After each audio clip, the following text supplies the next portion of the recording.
Lo comentaba al principio del programa, la Organización de Estados Americanos dio a conocer su informe final sobre lo ocurrido en la elección presidencial en Bolivia el 20 de octubre y confirmó la realización de operaciones dolosas en ese proceso electoral. Le agradezco mucho a Gerardo de Icaza, quien es director del Departamento para la Cooperación y Observación Electoral de la Organización de Estados Americanos, que me tome la llamada para hablar de los principales hallazgos de este muy amplio reporte, de este informe de prácticamente 100 páginas describiendo lo ocurrido en ese proceso electoral. Gerardo, gracias por estar con nosotros. Buen día.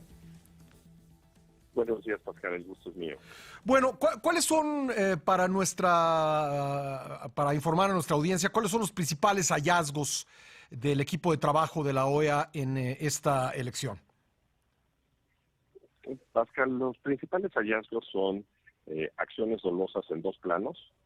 El primer plano es la creación de un sistema paralelo para el procesamiento del sistema TREP, que tenía la posibilidad de manipular datos, de ingresar datos de otros lugares ocultos. Esto fue descubierto por los peritos informáticos que llevó el equipo y bueno, quedó después revelado también por la empresa auditora interna, y ese es uno de los hallazgos principales. El segundo hallazgo es la falsificación de actas ya en lo concreto. Varios de los estudios que realizamos en terreno nos permitieron ver dónde había algunos cuestionamientos, algunas áreas que teníamos que estudiar de mejor manera. Con peritos grafólogos, entonces pasamos a revisar esas áreas. Revisamos más de 4,000 actas y de esas encontramos más de 200 actas en 6 departamentos, en donde la misma persona había firmado dos o más actas con los valores numéricos, y eso, bueno, contraviene evidentemente la legislación boliviana, pero además da un indicio de que hubo falsificación de los valores numéricos, porque una persona que es ajena a una mesa de votación es la que está llenando varias actas en un mismo centro. En alguno de los centros, pues, esto fue de forma muy, muy evidente, con una multiplicidad de actas. Ahora, ¿pudo establecerse, digamos, algún patrón del tipo de personas que incurrían esto en llenar varias actas? ¿Eran funcionarios del gobierno? Digamos, cómo podríamos caracterizar, si es que se puede, a la persona típica que incurrió en este tipo de irregularidad? Eso no lo podemos determinar nosotros, tendrá que ser determinado por la Fiscalía boliviana. Lo que sí te puedo decir es que en estas actas hay más de 38,000 votos, digamos, volando, y 34,000 de esos 38,000 son a favor de un partido político, ¿no? Entonces, evidentemente, hay una irregularidad ahí que busca beneficiar a una de las fuerzas políticas. Entiendo. Obviamente, un ejercicio de estos no puede revisar la totalidad de las actas, pero cuéntanos un poco sobre este volumen de 4,000 que sí pudieron revisar. Sí, bueno, y te pido una disculpa, estoy en el aeropuerto por si entran los anuncios y interrumpen la No, lo conversación. entendemos perfecto y mi agradecimiento. Nosotros revisamos un sinnúmero de actas basados en varios criterios, ¿no? Entonces, uno de esos criterios fue ver dónde el partido Marx había ganado con un 99 o 100% de los votos, ¿no? Cosa que ya es inusual. Otro fue a partir de 90% hacia arriba. Sí. Posteriormente, en el cotejo de actas, vimos que las actas que no entraron a través del TREP tuvieron un número más o menos de 20% mayor de observaciones.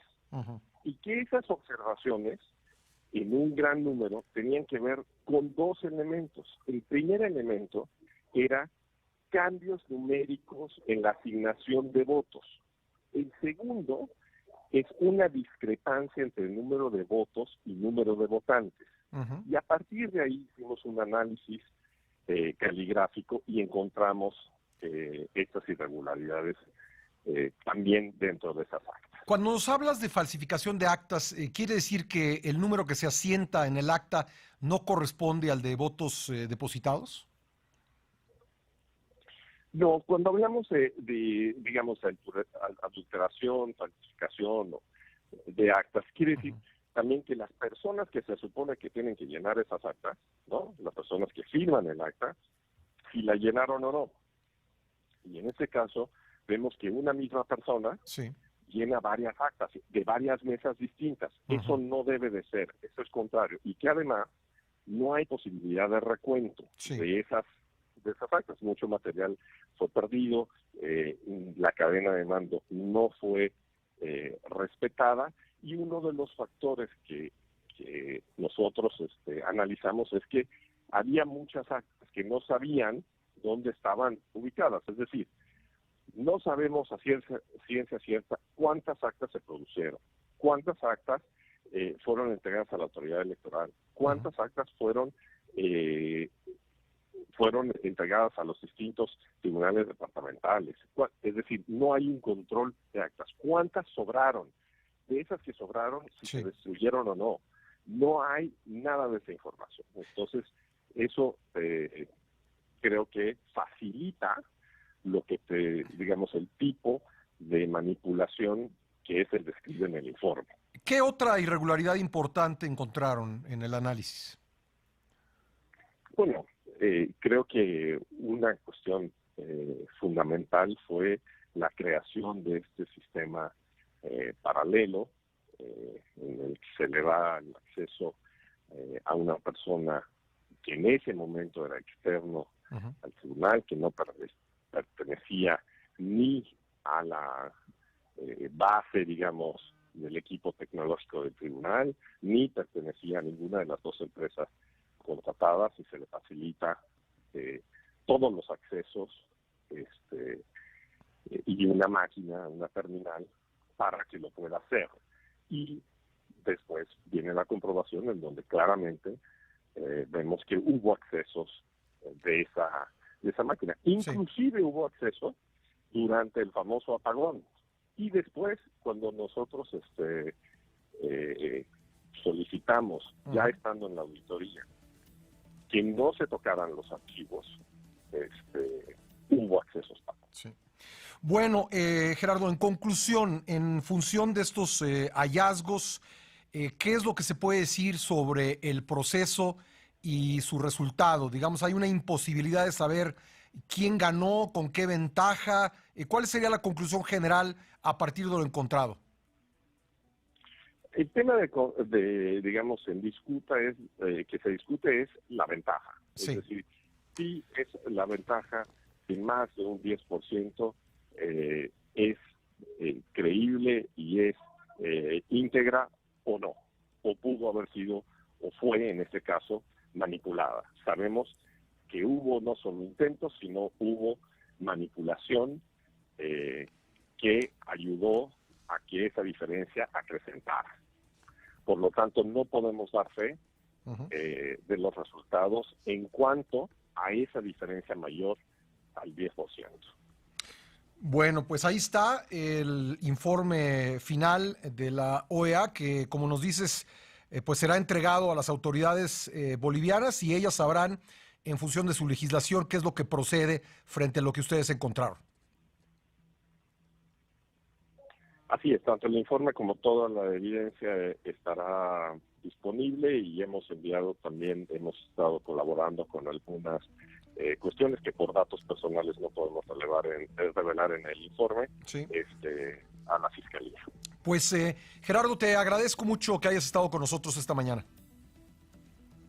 Muchas gracias a ti.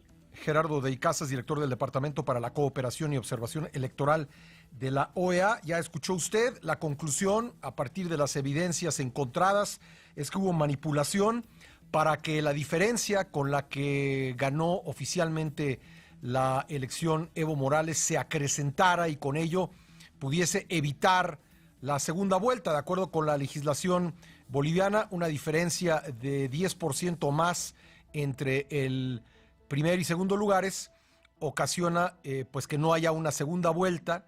Eso es lo que estuvo a discusión y pues encuentra la OEA que esa manipulación hace imposible saber pues qué pasó con esa diferencia, si realmente esa diferencia de 10% que oficialmente se otorgó a Evo Morales y que pues provocó que distintos países del mundo, entre ellos México, felicitaran a Evo Morales por su triunfo electoral, pues es imposible saber si realmente esto fue así, dada la manipulación detectada por el análisis que hizo la Organización de Estados Americanos.